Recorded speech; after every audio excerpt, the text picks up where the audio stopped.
la mitad de la semana reaparece la edición central de MBD Noticias en la pantalla de TV Ciudad. Bienvenidos y bienvenidas. Y bienvenida Natalia Nogués. ¿Cómo andás? Bien. ¿Y tú, Martín? Todo bien. Bueno, con un cambio ahora de temperatura parece. Se está notando, te diría que desde pasado el mediodía pasamos de una temperatura muy alta a una temperatura mucho más fresca que a mucha gente le agarró con poco abrigo. Exacto, así que a tener cuidado porque estos días son los peores para enfermarse, como dice, ¿no? Sí, es cierto. Se dice popularmente, pero es así. Y como dicen en el gremio del periodismo deportivo, lo habíamos dicho, esto del cambio abrupto de temperatura que se venía, ¿eh? No mezcles los intereses. Y bueno, viste que a veces se me va un poco para ese lado. Pero bueno, nos metemos en la cancha de la información general, digamos. Muy bien, muy bien. Hacemos ese enganche y les contamos que la Intendencia de Montevideo retiró de la Junta Departamental el proyecto de impuesto a la carga y descarga de combustible a granel, luego de que el presidente, Luis Lacalle Pou, anunciara que pediría su revocación ante el Parlamento. La intendenta Carolina Cose manifestó que en esas condiciones mantener la iniciativa era perder el tiempo. Cose dijo además que la reacción política contra el proyecto fue un nuevo castigo a la comuna capitalina. El impuesto había descartado, se había pensado para sustituir a la tasa de inflamables que se cobraba desde el año 1962 al transporte de combustible y fue declarada recientemente inconstitucional por la Suprema Corte de Justicia. Quedó planteado el tema principal de hoy, como siempre decimos, no es el único. No, repasamos los titulares.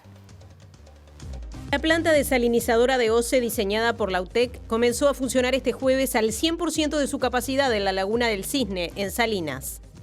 El ministro de Gobierno de Bolivia, Eduardo del Castillo, dijo que supo que Marcet estaba en su país porque así se lo dijo el ministro del Interior uruguayo, Luis Alberto Heber, durante una cumbre de seguridad del Mercosur el 16 de junio. 50% de la población está muy de acuerdo con que haya un cambio de gobierno en el país, mientras que 33% rechaza esa posibilidad, según la Usina de Percepción Ciudadana. El equipo del proyecto universitario Cruzar analiza la resolución judicial que le denegó el acceso a un documento elaborado por el Ejército en 2005 sobre personas detenidas desaparecidas. El abogado Juan Chereta afirmó que la sentencia confirma que el documento existe. La Asociación de Controladores Aéreos va a denunciar ante la OIT al Ministerio de Trabajo porque entienden que el decreto de esencialidad cercena el derecho a huelga. El Instituto Cuesta Duarte del PIT-CNT sostiene que en junio se profundizó el proceso de recuperación salarial. De todos modos, aclaró que los ingresos siguen por debajo de los niveles prepandemia. A partir de este mes comienza a implantarse la reducción de 70 a 65 años para acceder a la pensión a la vejez para quienes se dedicaron un mínimo de 7 años al cuidado de familiares directos. FENAPES insta al Parlamento a expresar su postura sobre el informe de la OIT que confirma que hubo persecución sindical contra docentes de San José. La diputada colorada María Eugenia Rosselló dijo que no es cierto que la OIT haya establecido que el gobierno violó la libertad sindical. Personas en situación de calle que hacen uso del sistema de refugios y organizaciones sociales expresaron preocupación por los ataques violentos contra quienes atraviesan esta realidad. A menos de 2 semanas de las elecciones primarias de Argentina, una encuesta de la Universidad de San Andrés muestra que hay un alto porcentaje de personas indecisas que podrían definir la contienda que por el momento encabeza la oposición.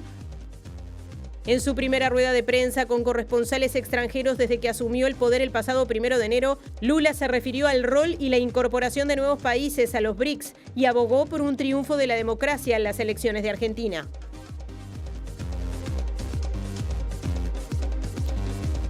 Bueno, el saludo a quienes nos están viendo a través de la pantalla de TV Ciudad o de tvciudad.uy y también a quienes nos escuchan a través de la radio de la Universidad de la República, Uniradio 107.7 FM o uniradio.edu.uy. Salimos del estudio, Martín. Es momento de repasar los móviles de arranque, tiempos de movilizaciones sindicales en un sentido amplio y en particular a nivel de empresas públicas. Vamos ya mismo a la sede del PIT-CNT. Allí está Martín Duarte para su adelanto. ¿Cómo te va, Martín? Martín, Natalia, buenas noches para ustedes. Sí, en la jornada de hoy tuvo lugar una reunión de los trabajadores, funcionarios nucleados en FANCAP a propósito de la asociación de un privado con la empresa estatal por la concesión, en este caso la producción de cemento. Manuel Colina fue uno de los integrantes de esta delegación que se reunió con la Comisión de Energía y de Industria del Senado y en un ratito estará haciendo un balance con nosotros de qué dejó esa reunión a propósito de los reclamos que vienen haciendo los trabajadores. Bien, continúa el conflicto de los controladores aéreos y tanto el sindicato de controladores como el ministro de Trabajo discreparon sobre la legalidad del decreto de esencialidad. La resolución del Ministerio de Trabajo, que después fue seguida por una resolución del Ministerio de Defensa, tienen visos de ilegalidad manifiestos y de inconstitucionalidad manifiestos porque cercenan un derecho constitucional como es el derecho a la huelga. Tienen todo el derecho de presentar los recursos que correspondan. Nosotros estamos muy seguros, muy convencidos de que la medida que se tomó es de acuerdo a derecho. Por otra parte, no es la primera vez. Por lo menos es la segunda que se aplica. Y habrá más asuntos vinculados al trabajo en el informe de hoy. Sí, algunos cambios que comienzan a regir de la reforma previsional. Por eso tenemos el adelanto de nuestra compañera Julieta Núñez Tomás. ¿Cómo están, compañeros? Espero que estén muy bien. En el informe de hoy vamos a estar explicando algunos de los cambios, porque no todos los cambios del nuevo sistema previsional común que arrancan en el mes de agosto. Son varios y está bueno poder dedicarle un tiempito para hablar sobre aquellas modificaciones que tienen que ver con las pensiones, que tienen que ver con el cómputo de los años y que tiene que ver con algo que se ha hablado muchísimo, que es la jubilación que se compatibiliza con el trabajo. Vamos a estar entrando en cada uno de estos puntos y tratando de explicarles cuáles son los cambios. Gracias, Julieta. Ahora sí nos metemos en el desarrollo informativo, lo decíamos en la portada. La Intendencia de Montevideo retiró de la Junta Departamental el proyecto para crear un impuesto a la carga y descarga de combustible a granel, entre otras reacciones, luego de que el presidente de la República, Luis Lacalle Pou, anunció que en caso de que se aprobara, iba a intentar que se impugnara. La intendenta Cose entendió que no tenía sentido seguir adelante y afirmó que fue un castigo más a la comuna capitalina. Nunca el Poder Ejecutivo, repito, nunca el Poder Ejecutivo apeló al artículo 300 de la Constitución para impugnar una definición de cualquier intendencia. Entonces, eso sumado a que el tema lo toma el presidente, nos ha hecho ver que, digamos, porque encima del presidente no hay alzada posible, y si ya dijeron que van a impugnar este tema, y por lo que pudimos ver, esa impugnación entre un plazo y otro plazo y dilaciones nos va a tener un año para arriba y para abajo por lo menos, y yo la verdad veo que el tema está perdido, porque ya han dicho, el propio presidente ha dicho que lo va a impugnar, y bueno, él es la máxima autoridad del Poder Ejecutivo, y yo no estoy para, digamos, para distraerme, para hacerle perder el tiempo a la ciudadanía, así que nosotros estamos para retirar el tema. Obviamente este es un castigo más a la Intendencia de Montevideo, porque verdaderamente es un castigo, nos quedamos sin la posibilidad de 10 millones de dólares para nuestra estrategia de limpieza, pero también hemos recibido otros castigos y nosotros seguimos trabajando. Lo que sí yo quiero tener la franqueza y la entereza política para decir, bueno, esto nos lo van a trancar, no va a salir, así que vamos a evitar todo ese gasto de energía y vamos a seguir como hasta ahora, para adelante con nuestra estrategia, para adelante sin distraernos en nada. Y ahora cambiamos de tema. La organización Redes Amigos de la Tierra entiende que es positiva la decisión del Ministerio de Ambiente de considerar que el proyecto Neptuno puede generar impactos ambientales negativos significativos. Hablamos con Selva Ortiz, que es integrante de la organización, que dijo además que falta información acerca del proyecto que, recordemos, se orienta a la construcción de una planta potabilizadora de agua a orillas del Río de la Plata en Arasatí, departamento de San José. Estamos haciendo, punteando cada una de las y analizando cada una de las fallas que tiene y de qué cosas faltan. Hay errores que se cometen que para nosotros son graves e información que tendrían que estar que no están. Principalmente para la localización, para justificar que ese sea el lugar mejor para instalar esa planta. Ahí carecemos de pila de datos que tendrían que estar en este estudio. Por ejemplo, no hay informes de la salinidad y sí hablan de que van a poner un una reserva de agua dulce para 70 días, pero nada justifica por qué esos 70 días. Tampoco se justifica por qué instalarse ahí y no en otras cuencas. Por ejemplo, uno de los análisis que nosotros entendemos que no dan los elementos científicos para permitir esa afirmación es que dicen que el Río de la Plata tiene menos presión antrópica que la cuenca del Santa Lucía. 5 países afectan lo que es la calidad y la calidad de agua del estuario del Plata. No podemos decir que tiene menos presión, como sabemos que además el colector de Buenos Aires va directamente hacia ahí. Por lo tanto, sobre la cuenca del Santa Lucía tenemos soberanía, tenemos posibilidades de accionar y tenemos propuestas. Sin embargo, la cuenca del Plata no depende de nosotros. Volvemos a la agenda de Montevideo, porque la intendenta Cose y parte de su equipo recibieron al diputado Pedro Gisdonian, que recientemente fue elegido presidente de la departamental del Partido Nacional. Y la intendenta dijo que fue un encuentro muy bueno y además valoró la intención de dialogar del representante blanco. Fue una reunión muy buena para cimentar un camino de diálogo que además estamos dispuestos a mantener con el Partido Nacional y con cualquier otro partido.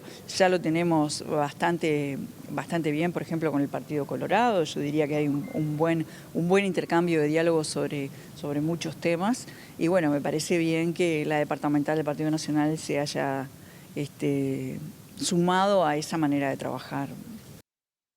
Presenta Antel Conecta 5G con Uruguay para que vos te conectes con el futuro. Y para seguir en tema, nos vamos ya mismo al contacto con nuestro compañero Diego Martini, que está en el Parlamento. Adelante, Diego. Así es, compañeros, buenas tardes para todas y todas. Y nos encontramos justamente con Pedro Gisdonian, el diputado del Partido Nacional, que será el nuevo presidente de la departamental de Montevideo. Pedro, buenas noches, gracias por estos minutos. Bueno, ¿qué implica este nuevo rol que vas a tener? Bueno, primero que nada, buenas noches para toda la audiencia también.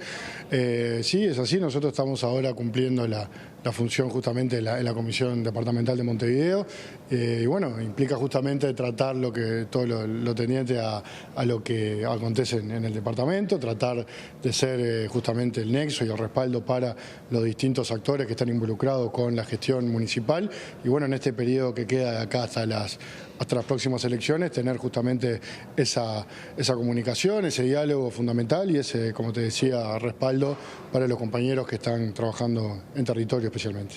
¿Ya venía siguiendo lo que pasaba en materia de la gestión de Montevideo? Sí, es así, yo era el vicepresidente hasta hace poco tiempo y bueno, desde que estamos en política estamos trabajando justamente en nuestra ciudad, es un tema que nos gusta, que nos apasiona y que por supuesto nos tiene que ocupar. Yo soy diputado por Montevideo, estábamos, como te decía, desde hace mucho abocado a tratar de entre todos construir una ciudad que sea más linda, que sea más amigable, más limpia, más iluminada y bueno, me parece que en esa empresa tenemos que estar todos alineados tratando de lograr objetivos y encuentros, que es lo que va a permitir el desarrollo de esas obras tan necesarias. ¿Qué cosas preocupa de filas de ediles nacionalistas que se intenta llevar adelante en este periodo o qué cosas preocupan también que se busca generar un contralor?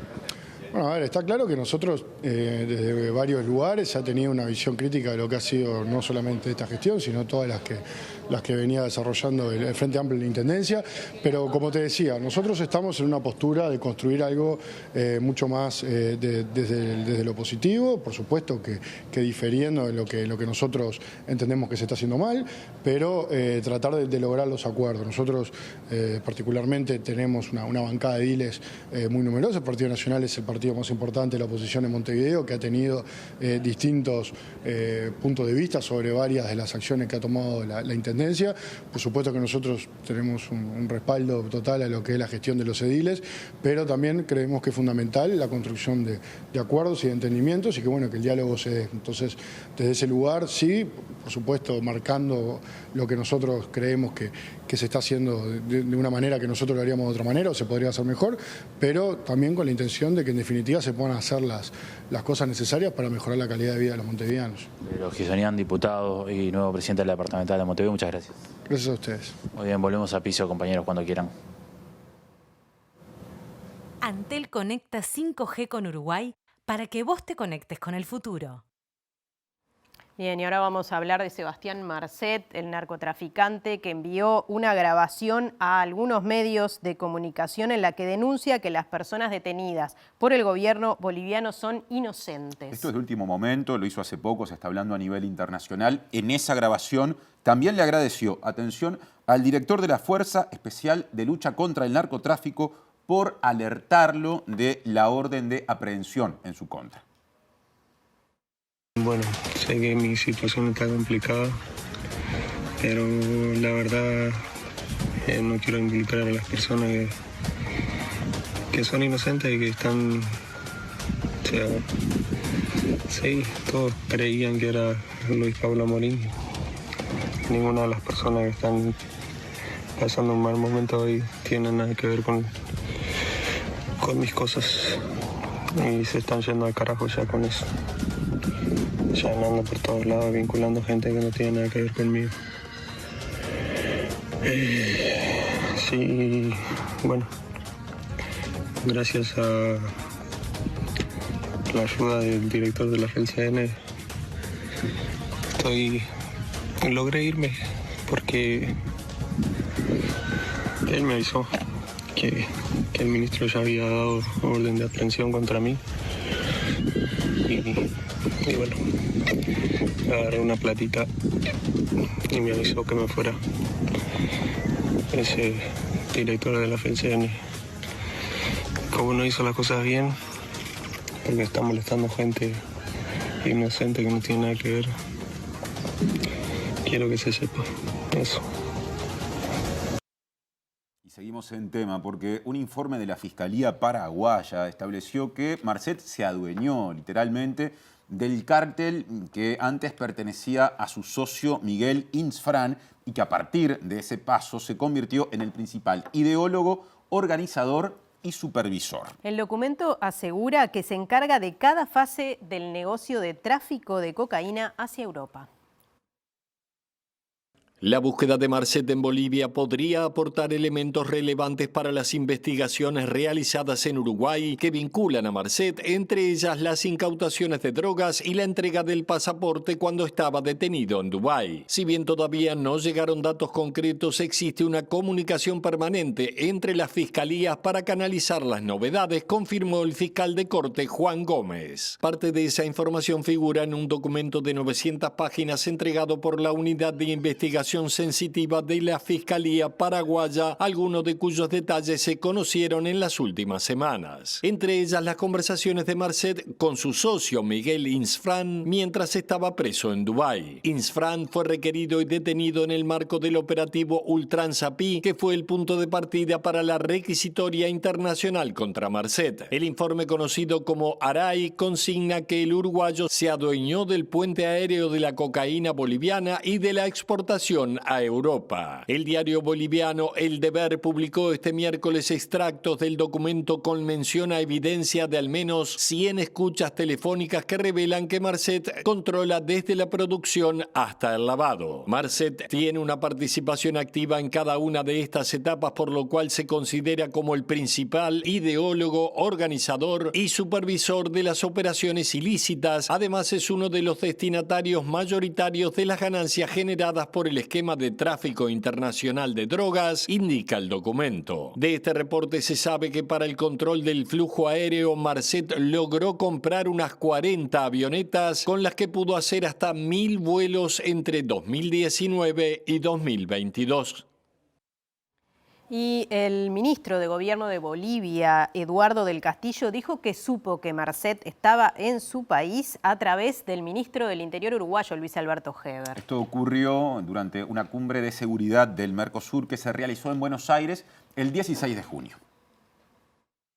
Concluida esta reunión, se acerca mi persona al ministro del Uruguay y me dice: ministro de Bolivia, quiero pasarle un dato. Hay un uruguayo que se encuentra probablemente en su país, en el departamento de Santa Cruz, en esta fecha, el 16 de junio del 2023, 2 meses después de que habría retornado a nuestro país. Y nos dicen: no está siendo buscado por nosotros, está siendo buscado por el Paraguay. Por tanto, se convoca al ministro del Paraguay y sostenemos una reunión entre los 3 ministerios y el ministro del Paraguay se comprometen a enviarme, a través del intercambio de los teléfonos celulares y los números telefónicos, a enviarme el nombre completo y los informes de inteligencia que tenía la República del Paraguay. Lamentablemente, la información que nos presentó el ministro del Paraguay era información imprecisa. A partir de este momento, se iniciaron y se conformaron los trabajos de inteligencia y pudimos determinar todas y cada una de sus identidades y pudimos determinar la gran magnitud de la organización criminal que estaba conformando dentro del territorio nacional. Ahora cambiamos de tema, volvemos al Uruguay porque el equipo del proyecto universitario Cruzar, que se dedica a la investigación de documentos elaborados en los tiempos del terrorismo de Estado, por estas horas analiza la sentencia judicial que le denegó el acceso a un documento elaborado por el Ejército en 2005 sobre el paradero de personas detenidas desaparecidas. Y el abogado Juan Cereta, representante legal del proyecto Cruzar, afirmó que la sentencia confirma que el documento existe. La sentencia judicial tuvo lugar luego de que el Ministerio de Defensa no entregara un documento que, según los denunciantes, habría sido utilizado como insumo para la elaboración del capítulo dedicado al Ejército del informe sobre el paradero de las personas detenidas desaparecidas en la pasada dictadura, realizado en 2005. Recordemos que la resolución de la justicia desestima la demanda de acceso a la información, en tanto el contenido de este juicio es que se ordene, en este caso al Ministerio de Defensa, entregar un documento que nosotros pedíamos.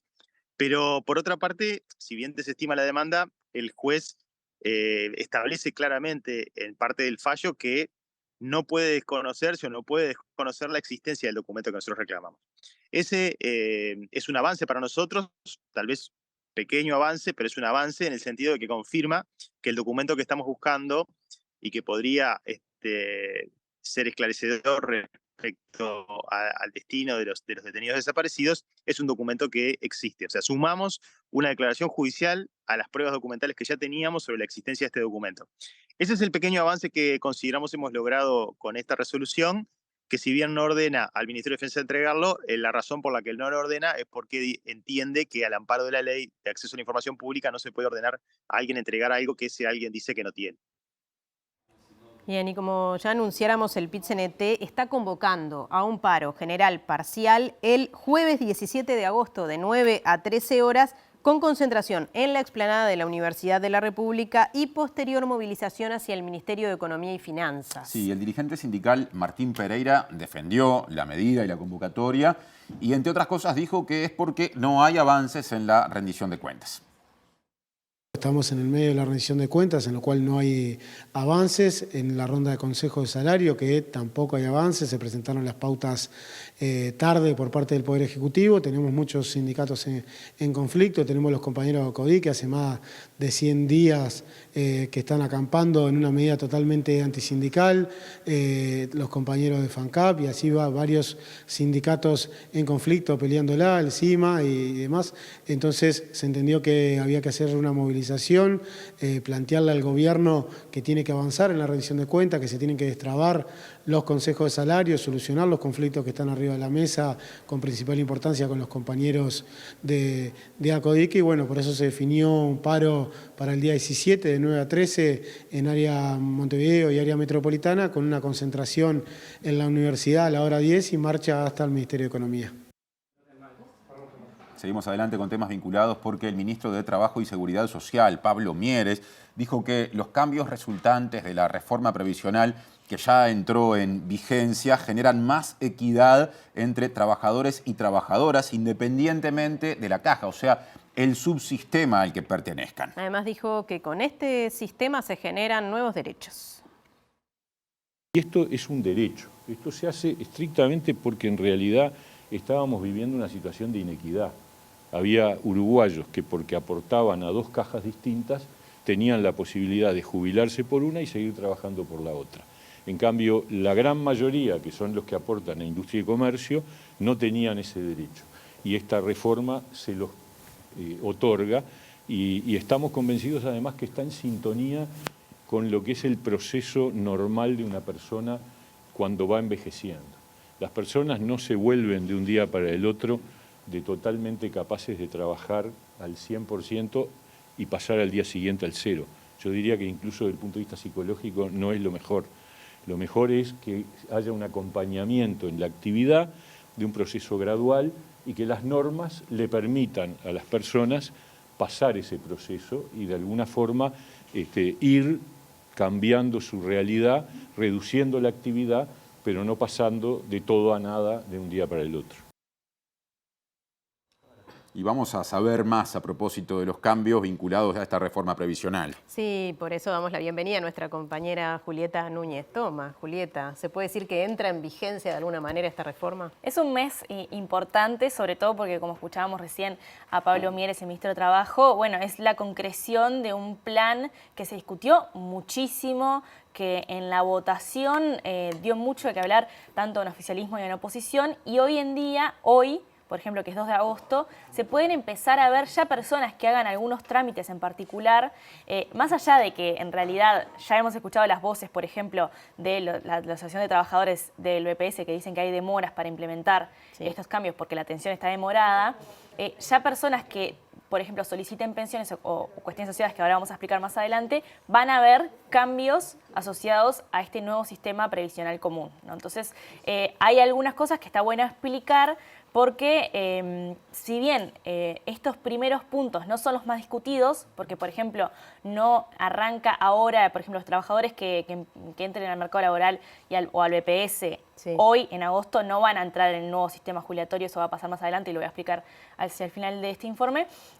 Igual sí hay cosas que sí empiezan en este momento. ¿Cuáles son esas cosas? Ayer Rodolfo Saldain, experto en seguridad social, quien presidió la Comisión de Expertos en Seguridad Social y además fue el gran impulsor de esta reforma, hizo una comunicación sobre algunos puntos que voy a pasar a desarrollar, pero antes quería decirles que hoy estuve hablando con él y me adelantó también otras 2 modificaciones sobre las que todavía no se ha hablado, que está bueno comentarles. Una de ellas tiene que ver con una reducción de 70 a 65 años para acceder a la pensión a la vejez para aquellas personas que hayan estado dedicadas al trabajo de un familiar directo, es decir, hijos, hermanos, padres, por un mínimo de 7 años. Trabajo no remunerado, ¿no? Ese concepto. Sí. Trabajo no remunerado de cuidado a sus familiares. O sea, pueden 5 años antes acceder a la pensión por vejez. Y además que también hay un régimen de facilidades para pagar las deudas de aquellas personas que no hayan no lo hayan hecho a tiempo o aún hoy tengan atrasos en el pago de los aportes patronales en el personal de servicio doméstico. O sea que hay algunas facilidades, hay que entrar y leer y averiguar en el BPS, pero son distintas facilidades que tienen para poder hacer frente a esos adeudos. Si les parece, ahora voy a pasar a pantalla para comentar y para mostrar algunos cambios en particular que está bueno ir explicándolos en grupos, digamos, porque envuelven diferentes temas y que está bueno empezar a compartirlos. Un primer grupo de cambios que vamos a poder ver reflejado a partir de este mes de agosto que entraron en vigencia ayer tiene que ver con los cambios en las pensiones. Varios cambios en las pensiones. Uno importante es la equiparación de cajas, es decir, de los subsistemas de la Seguridad Social en la pensión por viudez. Antes había en distintos subsistemas diferentes pensiones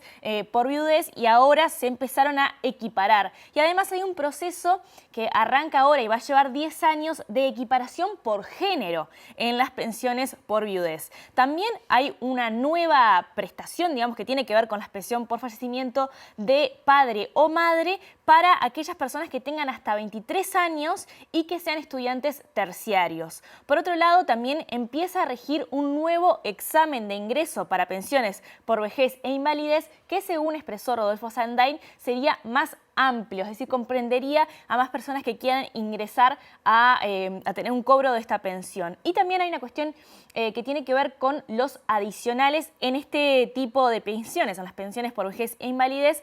Una tiene que ver con un adicional que es a partir de los 70 años y que, según expresaron, va a comprender al 30% de los beneficiarios de estas pensiones y también para las personas que cobran una pensión por discapacidad severa va a haber adicionales que van a comprender a 1 de cada 4 beneficiarios, que es a partir de los 45 años. Y por último, una nueva pensión para personas con síndrome de Down, que también es importante decirlo porque es para personas con 45 años y 15 años de servicio, o también hay con distintas, digamos, edades y aportes, se puede acceder a esta pensión para personas con síndrome de Down. Otro cambio tiene que ver con algo de lo que se ha hablado un montón en la siguiente placa, que es la compatibilidad entre jubilación y trabajo. Escuchábamos recién al ministro de Trabajo, Pablo Mieres, sobre esto se ha comentado un montón, porque hay quienes lo presentan como un nuevo derecho, el derecho a poder trabajar en blanco, como se dice informalmente, o sea, trabajar formalmente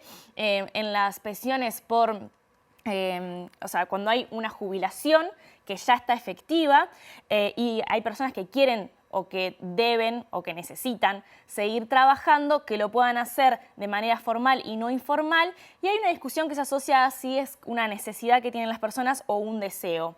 Ahora escuchábamos a Pablo Mieres plantearlo como una cosa que tiene que ver con la salud mental, de seguir con la actividad. Esto se puede hacer para las personas que ya están jubiladas, o sea, que ahora están jubiladas, o las que se van a jubilar a partir de este momento. Y también es importante decirles que puede ser una jornada parcial o completa de trabajo. Otro combo, digamos, de modificaciones es el que va a venir en la siguiente placa, que tiene que ver con el cambio en los cómputos de años. Estas son 2 modificaciones. Una tiene que ver con la posibilidad de adicionar años por hijos o hijas con discapacidad severa. 2 años más se pueden adicionar por cada hijo. Y esto llevaría un total de 3 años que se podrían adicionar en los cómputos de servicios, ¿verdad?, por hijo. Y hay otra cuestión que tiene que ver también con el adicional para el padre en caso de fallecimiento de la madre, que eso es algo que anteriormente no sucedía, y puede haber un adicional de años, es decir, de cómputo por cada hijo por el fallecimiento de la madre, que se le computaría al padre. Vamos a pasar a un siguiente grupo de cambios que tiene que ver con las jubilaciones por incapacidad. En este caso, una modificación en las liquidaciones y adicionales también. Eso es medio complejo de explicar, así que está bueno que si tienen una jubilación por incapacidad, si van a tener, perdón, no si tienen, porque las que ya están configuradas, no, las que se configuran a partir del 1 de agosto de este año, una jubilación por incapacidad, está bueno que averigüen porque hay cambios, y también un suplemento solidario para algún tipo de jubilaciones por incapacidad. Y un último grupo de cambios, o un último cambio que también es importante y que empieza a regir a partir de agosto, es que se da comienzo, o debería darse comienzo, a la nueva agencia reguladora, algo que está en la ley y que es importante porque actuaría como un servicio descentralizado que tiene la función de sistematizar la información, formular recomendaciones y también tiene potestades de regulación y supervisión del sector de la seguridad social y poderes sancionatorios. Así que estas son algunos de los grupos más importantes que tienen que ver con los cambios que comienzan ahora a partir de agosto y que para mucha gente generan cierta incertidumbre, entonces nos parecía que estaba bueno poder explicarlos. Además que obviamente la mejor manera de resolver estas dudas es directamente con sus sistemas o en la gran mayoría de casos con el BPS. Estos cambios, digamos, ya están corriendo. ¿Qué pasa con la segunda fase de cambios que empieza en diciembre? Bueno, hay 2 fases más, digamos, de cambios, ¿no? Una importante que tiene que ver con el 1 de diciembre de 2023, que ahí sí, a partir de ese momento, las personas que inicien su actividad laboral o que empiecen a aportar al BPS porque tienen actividad laboral en otra caja, van a empezar a ser comprendidas dentro del nuevo régimen jubilatorio, es decir, aquellos jóvenes que comienzan a trabajar a partir del 1 de diciembre ya no pueden ampararse en el régimen actual y van a comenzar este régimen que tiene algunas características de las que ya hemos hablado bastantes, modificaciones en la aportación, modificaciones en el destino de esas aportaciones además, y bueno, después hay un tercer momento que está muy lejos en el tiempo, que tiene que ver con el 2033, cuando las personas que están en el régimen actual comiencen a jubilarse, que progresivamente, como ya lo sabemos, según el año de nacimiento, van a ir yendo hacia el régimen actual. o sea, el régimen que ahora está Bien, vigente. y se extiende hasta los 65 años progresivamente la edad para jubilarse. Exacto. Ahí esa es la principal condición del nuevo régimen jubilatorio, que quienes empiecen a entrar al mercado a partir del 1 de diciembre de 2023 ya lo van a tener así. Gracias, Julieta. Hasta el próximo informe. Gracias a ustedes. Muchas gracias. Bueno, seguimos. Bruno Giometti, economista del Instituto Cuesta Duarte del PIT-CNT, dijo que en junio se profundizó el proceso de recuperación salarial iniciado a fines del año pasado. De todos modos, aclaró que el nivel de ingresos sigue estando por debajo de los niveles previos a la pandemia. El salario real y el ingreso promedio de los hogares muestran en los meses que va del corriente año una variación positiva respecto al año anterior, o sea, podríamos estar asistiendo, digamos, a un proceso de recuperación tanto del poder de compra del salario como del ingreso promedio de los hogares, que obviamente son variables que van en conjunto. También es cierto que el salario real aún está por debajo del nivel que tenía previo a la pandemia, digamos en el año 2019. Y bueno, la ronda de negociación colectiva que está en curso de alguna forma irá determinando la aceleración o no de esa recuperación del salario real, que para nosotros es muy importante, y también digamos la posibilidad de que la distribución del crecimiento del producto, que ya se viene registrando desde la segunda parte de 2021 y hasta ahora, el Producto Bruto Interno de la economía hoy está ya más de 3 puntos por encima de 2019, se vaya, digamos, consolidando en redistribución también por la vía de la mejora del salario real y de los ingresos. Giometti también explicó que en mayo y en junio el crecimiento del salario real o poder de compra se potenció aún más debido a que en ambos meses hubo deflación. En los meses de mayo y junio de este año, los últimos 2 meses, se dio algo bastante particular, que es que hubo caída del índice de precios al consumo. Se ve un dato, digamos, muy bueno de salario, en parte porque ya venimos en un proceso de algunos meses de recuperación y también en parte porque justo en junio se dio esa particularidad de que el índice de precios tuvo una caída particular en ese mes, ¿no? ¿La población confía en el gobierno? ¿Confía puntualmente en el presidente? ¿Quiere un cambio de gobierno o no lo quiere? De eso hablará Juan Ignacio Dorrego, que trae resultados obtenidos del panel de la Usina de Percepción Ciudadana, como hace semanalmente. ¿Cómo anda, Juan? Hola, Martín, ¿cómo estás? Buenas noches para todos. Efectivamente, traemos algunos datos para compartir sobre lo que relevamos en el panel de la Usina de Percepción Ciudadana esta semana al respecto de distintos indicadores de confianza. Por un lado, la confianza con el gobierno, con quienes gobiernan el país. Por otro lado, con el propio presidente de la República, Luis Lacalle Pou.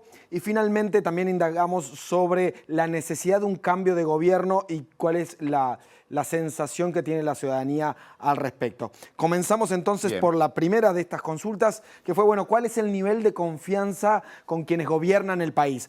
Los datos relevados están expresados en esta primera placa, donde nos muestra que el 55% de la ciudadanía tiene, muestra guarismos negativos de confianza con quienes gobiernan el país. Tenemos que un 35% dijo tener ninguna confianza con el gobierno, mientras que un 20% dice tener poca confianza. Por otro lado, tenemos el 45% de las personas que opinaron positivamente con respecto o manifestaron tener cierta confianza positiva con relación al gobierno. Es decir, un 19% dijeron tener mucha confianza y un 26% algo de confianza. ¿Y qué pasa cuando se ajusta la pregunta y se pregunta por el presidente de la República específicamente? Perfecto. Pasamos a la segunda placa. Esta consulta tiene que ver también con las características del gobierno actual, un gobierno con una figura presidencial muy fuerte, en donde el presidente de la República ha asumido exposición permanente en los distintos temas de la agenda pública que atañen al gobierno. Con respecto a la pregunta, ¿cuál es el nivel de confianza con el presidente de la República, Luis Lacalle Pou? Estas son las respuestas que tenemos.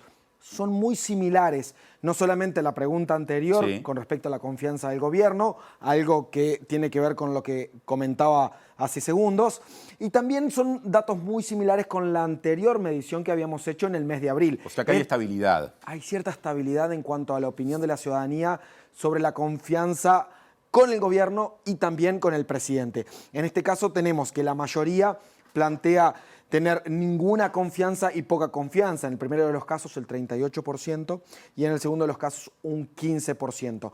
Por otro lado, tenemos que el 27% dice tener mucha confianza y algo de confianza el 19%. Hay un 1% que decidió optar por la opción de no sabe, no contesta. ¿Y qué dijo el panel de la Usina de Percepción Ciudadana con respecto a si quiere un cambio de gobierno o no?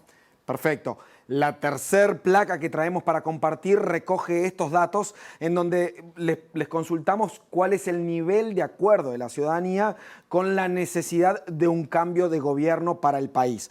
Los datos muestran que el 36% está muy de acuerdo con que se necesita un cambio de gobierno en el país y un 14% dice estar algo de acuerdo. Esto nos deja con exactamente la mitad de las opiniones con, bueno, afirmaciones positivas o, digamos, deseando o viendo la necesidad de que tengamos un cambio de gobierno en nuestro país.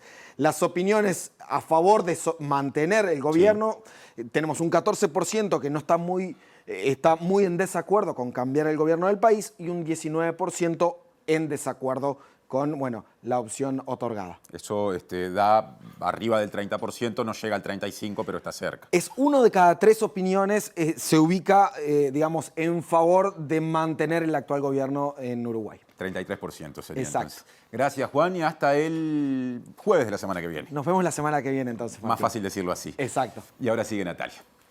Sí, vamos a hablar nuevamente de asuntos gremiales, por eso el contacto con nuestro compañero Martín Duarte, que está con representantes del sindicato de ANCAP.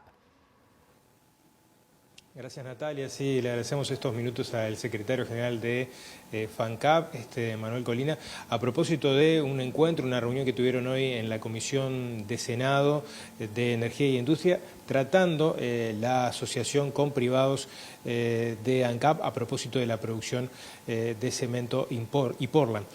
Manuel, un gusto recibirte. ¿Qué balance hicieron de esta comparecencia en el Parlamento a propósito de este tema que, bueno, fueron consultados por la Comisión de Energía e Industria, ¿no? Sí, fuimos convocados por la Comisión de Industria y Energía del Senado, en el marco de que también va a estar convocado para el miércoles que viene el directorio de ANCAP y el ministro de Industria por este tema. Nosotros hacemos un balance netamente positivo, entendemos que es un espacio que nosotros, si bien no solicitamos la convocatoria, entendemos como algo muy positivo que se nos haya convocado a los trabajadores. Fuimos con una delegación amplia de compañeros de Zunca, de FANCAP, de las plantas de Portland, tanto de Paysandú como de Minas, y pudimos expresar un montón de conceptos a los parlamentarios de todos los partidos políticos sobre lo que entendemos es los argumentos que están faltando arriba de la mesa.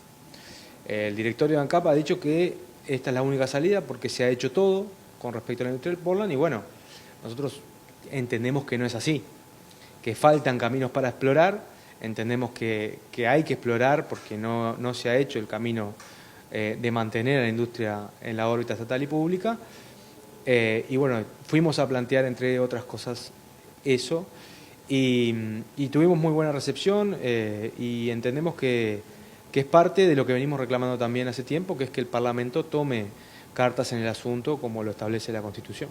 Tome cartas y de alguna forma el reclamo que hace FANCAP es que dirima, si se quiere, esta situación, ¿no? FANCAP sigue diciendo y va a sostener que esta decisión contraviene el artículo 188 de la Constitución. Ese artículo lo que dice es que para integrar capital privado a una empresa pública, a un ente del Estado, se necesita una ley específica y esa ley específica tiene que tener un tratamiento especial y por lo tanto una mayoría especial de 3/5 de aprobación en ambas cámaras. Eso no ha sucedido con esto y se está tomando un artículo como ley genérica, pero es un artículo específico y particular de la ley de alcoholes para habilitar un procedimiento que ya tuvo discusión y contrastes, por ejemplo, en el Tribunal de Cuentas, donde la votación fue muy dividida,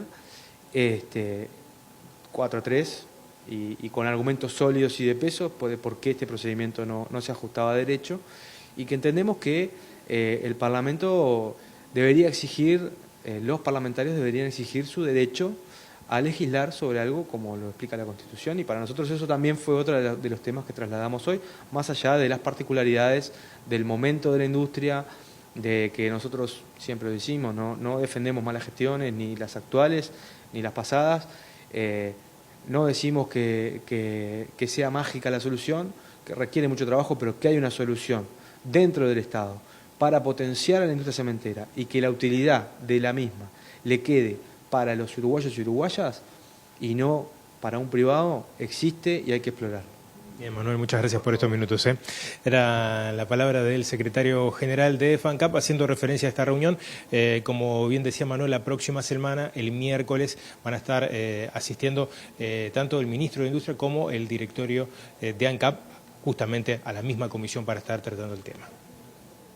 Gracias, Martín y equipo. Lo que viene está vinculado con lo anterior, porque el senador frente amplista José Núñez presentó un proyecto de ley que establece que para asociarse con empresas privadas, las empresas públicas deben contar con previa autorización del Parlamento. La iniciativa abarca tanto a entes autónomos como a servicios descentralizados.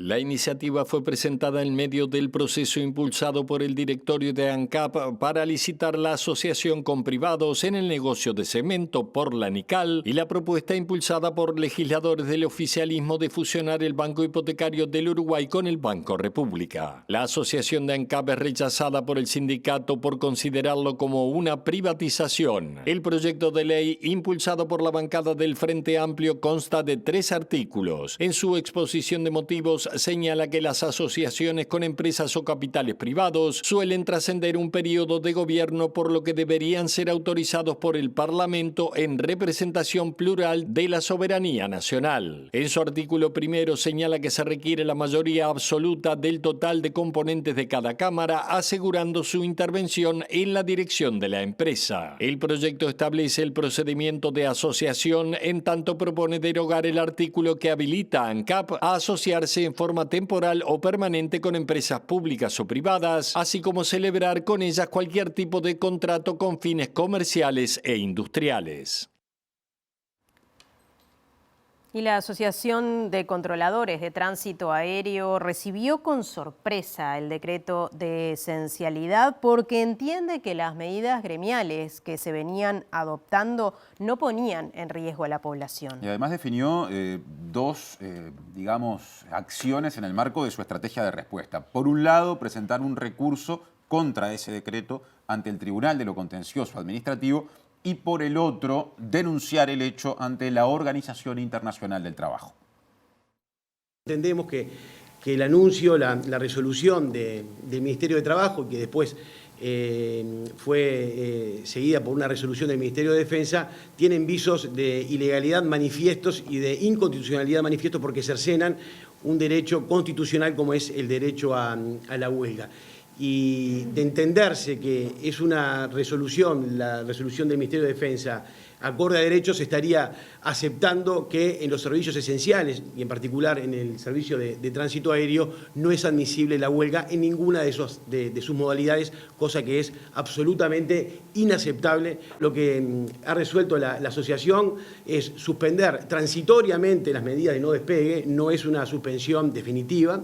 Se ha resuelto presentar una nota ante el ministro de Defensa Nacional para que aclare en qué medidas estaría afectando la seguridad operacional con las medidas anunciadas y qué servicios y qué tareas estarían comprendidas dentro de la esencialidad. Vamos a ir por la vía de la acción de amparo para que un juez del Poder Judicial en lo contencioso administrativo decrete la suspensión del decreto de esencialidad dictado tanto por el Ministerio de Trabajo como por el Ministerio de Defensa. Dentro de la batería de acciones que tiene planeado el sindicato, justamente está la de la denuncia ante el Comité de Libertad Sindical de la OIT, ante la Federación Internacional que nuclea a todos los servicios de control de tránsito aéreo del mundo, y naturalmente a nivel país a nivel de COFE y a nivel del PIC-CNT ya hay contactos porque entendemos de que esto no solamente atañe a los controladores, sino que hay una cuestión de concepto atrás que debería preocupar y preocupa y mucho a todo el movimiento sindical. Mieres no está de acuerdo con lo que recién escuchamos y dijo que el decreto de esencialidad está de acuerdo a derecho. Además, aseguró que es la segunda vez que se aplica esta esencialidad en el sector e hizo énfasis en que las negociaciones se interrumpieron porque el gremio se retiró de la negociación. Lamentablemente nosotros quedamos muy sorprendidos porque había un proceso de negociación en curso y en un momento que nosotros no esperábamos, lo cual no quiere decir que no hayan tenido derecho a hacerlo, se retiraron de la negociación y plantearon medidas. Falso, que ellos no se retiraron de ninguna negociación porque en realidad la otra parte faltó a su palabra. Bueno, ellos se retiraron de la negociación, eso es lo que puedo asegurar desde el Ministerio de Trabajo. O sea, la negociación se cortó porque el sindicato anunció que no iba a seguir participando y que iba a tomar medidas. Eso es la pura verdad y la verdad me molesta mucho que se diga que eso es mentira, porque una cosa es tener opiniones distintas sobre la juridicidad de los actos y otra cosa es mentir sobre los hechos. Porque además la verdad, en este tiempo hemos tenido ya varias amenazas, cada vez que se acercaban los tiempos de vacaciones, había anuncios de que iba a haber interrupción de la actividad. Bueno, entonces estas cosas también forman parte de una acumulación de problemas que en algún momento hay que parar. De tema. Se llegó a un acuerdo reparatorio en el marco de la investigación sobre los hechos ocurridos en Ocean Park el 19 de julio, cuando un hombre fue secuestrado y torturado. Tras el acuerdo con los imputados alcanzado hoy, la víctima recibirá una reparación económica de $12.000 y además se producirá la extinción del delito. El caso estuvo a cargo de la fiscal de Maldonado, Ana Laura Rosés, quien inicialmente imputó a los agresores por violencia privada, simulación de delito y lesiones personales. Los hechos ocurrieron, como decíamos, el 19 de julio, cuando la víctima fue secuestrada, golpeada y entregada a la policía luego de haber sido acusada injustamente de robar en la zona. Bueno, hay una situación de extrema violencia con el secuestro y la muerte de una mujer.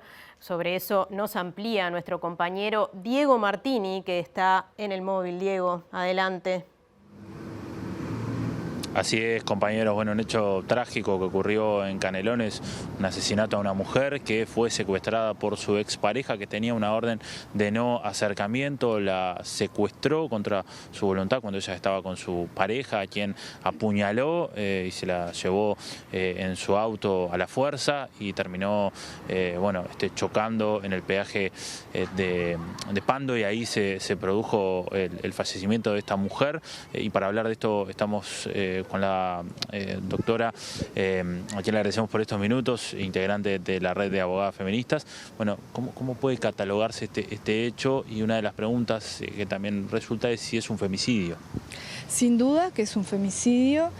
Siempre una muerte de una mujer debe empezar por catalogarse como femicidio y luego, en todo caso, empezar a descartar como las causas en base a la prueba que vayamos catalogando, que vayamos recogiendo de los hechos puntuales. En este caso, a mi entender, y por los hechos que salen hoy día a la prensa, que pasó muy pocas horas de que ocurrió esta tragedia, que nos causa mucho dolor, que nos causa mucha indignación, sin duda que sí, es un femicidio por las características que tiene, porque estamos hablando de una mujer que había hecho una denuncia, una mujer que tenía miedo, una mujer que sabía que esto le podía llegar a pasar, seguramente, que su familia también sabía que ella tenía miedo, ¿no? Entonces, digamos, es un hecho que nos puede producir mucho dolor y mucha indignación, porque no es un acto aislado, ¿no? Sino que parte de todo digamos, mensajes que va dando nuestra sociedad, que va dando nuestras instituciones, que vamos dando también como personas que de alguna manera habilitan que este tipo de episodios trágicos, que la muerte de las mujeres en manos de varones que se creen con el poder de matarlas, de arrebatarles la vida, lo hacen, porque son impunes, muchas veces son impunes. Luana, a propósito de otros casos que han sucedido, que también se han asesinado mujeres y que la justicia no ha determinado que son un femicidio, ¿en este caso considerás que la justicia tiene todos los elementos para determinarlo un femicidio o que eso puede llegar a no ocurrir? No, yo entiendo que sí, que acá no cabría duda que hay un femicidio. Estamos hablando de un varón que tenía medidas. A mí la verdad que poco me interesa cómo fue el hecho, digamos, del accidente automovilístico, ¿no? Porque ya toda la prueba contextual nos dice que fue un femicidio, ¿no? Un varón que tenía medidas de alejamiento, que tenía medidas de previsión. Estamos ante una mujer que tenía miedo de que esto le pudiera pasar, que seguramente haya dado cuenta también de que esto podía llegar a pasar. Un varón que además, digamos, a su propia pareja, la pareja de la mujer actual, también hirió. Desconozco la gravedad de las lesiones, pero no me cabe ninguna duda que sí, que estamos ante un femicidio. ¿Qué falló acá? Porque había todo esto que vos planteabas, había una orden de no acercamiento, no había tobillera. No había tobillera, seguramente habría que ver ahí cómo surgió ahí una evaluación que hace un equipo técnico, que es una evaluación de riesgo, que se hace, que son insumos para ese juez, esa jueza que toma la decisión de disponer medidas de protección. Esa evaluación de riesgo nos puede decir que riesgo es alto o que riesgo no es alto en un principio. Lo cierto es que muchas veces mujeres denuncian que tienen miedo que esto les pueda pasar y no son escuchadas. Hoy día en las instituciones hay gente que es muy respetuosa, que es muy empática, que está muy preparada y hay gente que no. Y lamentablemente esa gente que no está preparada, que no es empática, que no le interesa tampoco serlo, es quien toma muchas decisiones. Entonces, de alguna manera se habilita que pasen este tipo de episodios. Fallamos todos, siempre llegamos tarde. ¿Es algo cultural? Te lo consulto esto porque ayer el ministro del Interior daba las cifras de denuncias de delitos y daba cuenta de que aumentaron las denuncias por violencia doméstica y decía, bueno, esto es algo cultural. Sí, la violencia hacia la mujer es histórica, sigue siendo muy cultural. También hay determinados contextos sociales que habilitan también la violencia hacia la mujer, ¿no? Mensajes que no son claros, mensajes que son dudosos. La respuesta a la violencia hacia la mujer siempre tiene que ser seria y contundente. Si la respuesta no es seria y contundente, esa mujer que fue a hacer una denuncia después no va a confiar en las instituciones. Sí sé lo que está pasando, porque si yo tengo que hacer una denuncia y la respuesta no es acorde a mis necesidades, luego voy a tener que hacer una denuncia y no sé si voy a tener la confianza para hacerla. Gracias por estos minutos. Por favor, gracias a ustedes. Bien, compañeros, volvemos a piso. Mercado Agrícola de Montevideo, en el corazón de un barrio donde late la ciudad. Mercado de Historias. Mercado de Historia.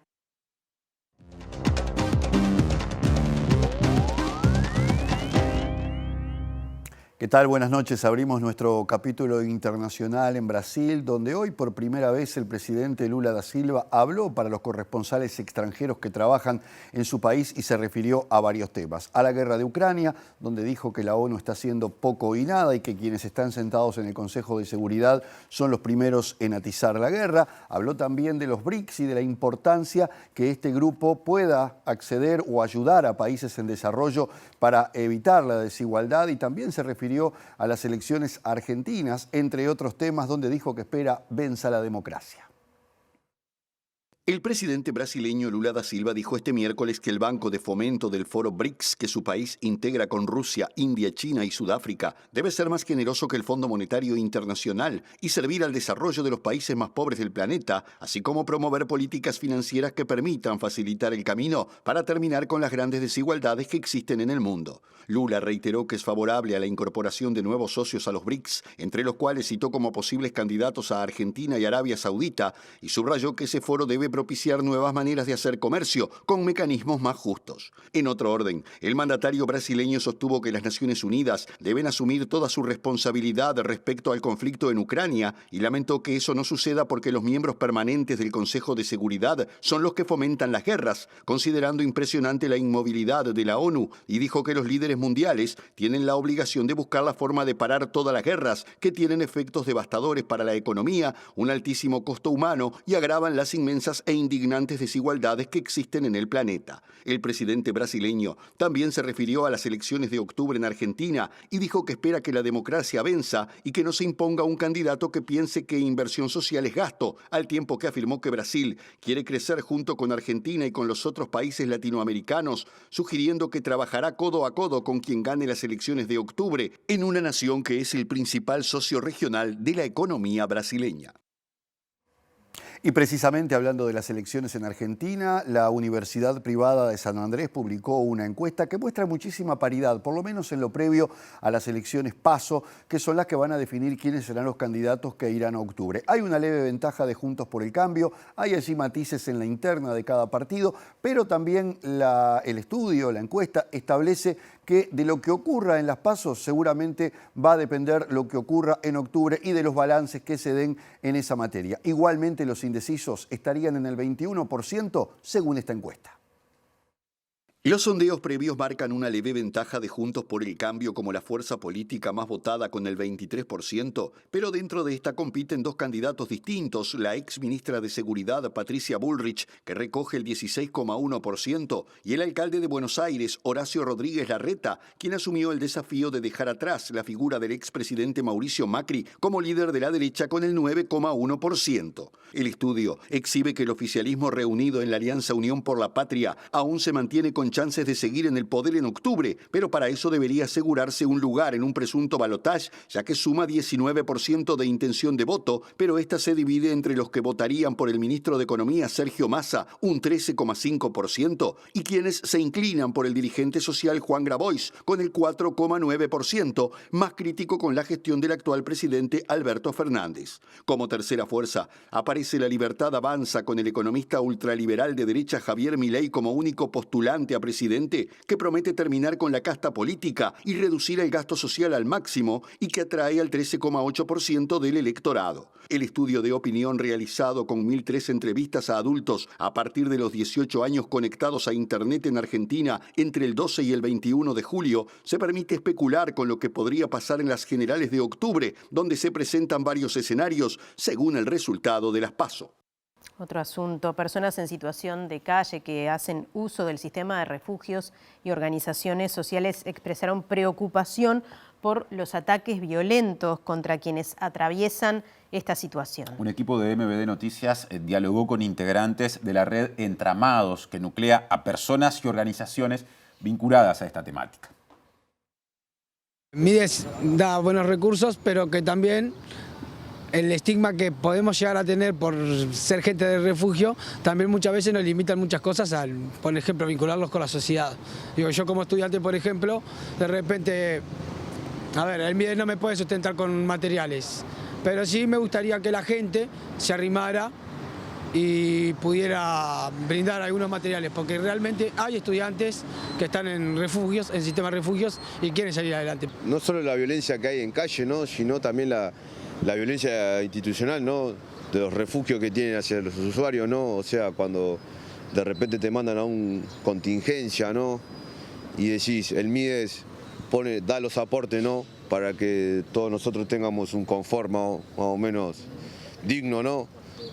Y eso no se está viendo, lo único que se está viendo es comida en mal estado, en bolsa, o sea, comida recongelada, o sea que no está apta para comer al consumo humano, toallas que miden un diámetro que es para la cara, que no es ideal como para secarse todo el cuerpo. En la última reunión que tuvimos de Entramados, decidimos que cada dispositivo, cada organización, cada colectivo llevara a su interna la discusión de las violencias, de los distintos tipos de violencia, qué acciones podíamos tomar para en la siguiente reunión, que va a ser el lunes 14, en Requena 1831 a las 17:30, en la próxima reunión de Entramados poder colectivizar todo eso, la fuerza de lo colectivo, poder colectivizar todo eso y ver qué podemos producir, qué acciones tomamos desde ahí.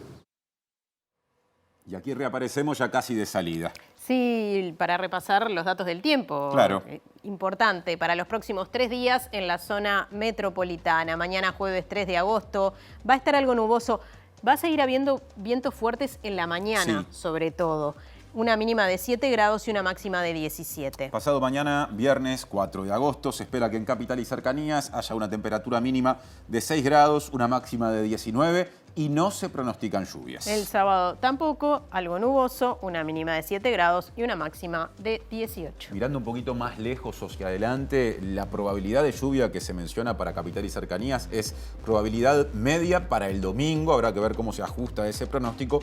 y si finalmente ocurre. Y las temperaturas se mantienen más o menos como a esta hora, o sea, bastante más bajas de lo que venimos sintiendo estos últimos días. Estamos redondeando ya, ¿eh? Sí, ya viene lado B, luego la letra chica y nosotros nos reencontramos mañana. Gracias por estar, que pasen bien.